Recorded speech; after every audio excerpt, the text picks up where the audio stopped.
সম্প্রতি যুক্তরাষ্ট্রের হার্ভার্ড বিশ্ববিদ্যালয়ে বিদেশি শিক্ষার্থীদের ভর্তি বন্ধের উপর নিষেধাজ্ঞা জারি করে নির্বাহী আদেশ দেন মার্কিন প্রেসিডেন্ট ডোনাল্ড ট্রাম্প। তার এই সিদ্ধান্তকে প্রতিশোধমূলক আখ্যা দিয়ে ট্রাম্প প্রশাসনের বিরুদ্ধে মামলা করে হার্ভার্ড বিশ্ববিদ্যালয়।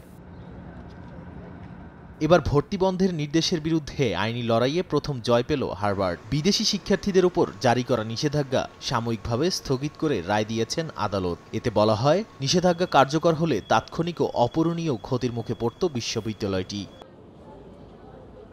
নিষেধাজ্ঞা জারির আগেই পুরনো মামলার সংশোধনীতে বলা হয়, এটা কোনো বিচ্ছিন্ন পদক্ষেপ নয়, বরং মত প্রকাশের স্বাধীনতা চর্চার কারণে সরকারের তরফ থেকে চলমান প্রতিশোধের অংশ।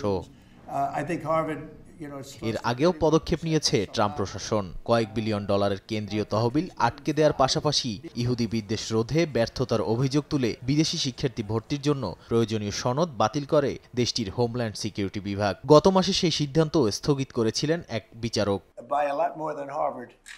সবশেষ বুধবার ট্রাম্প এক নির্বাহী আদেশে জানান, হার্ভার্ডে নতুন করে কোনো বিদেশি শিক্ষার্থী 6 মাসের জন্য ঢুকতে পারবে না। তার অভিযোগ, বিশ্ববিদ্যালয়টি বিদেশি সরকারের সঙ্গে গভীর সম্পর্ক গড়ে তুলেছে এবং ছাত্র শিক্ষকদের নাগরিক অধিকার লঙ্ঘন করেছে। নাদিম মারজান, সময় সংবাদ।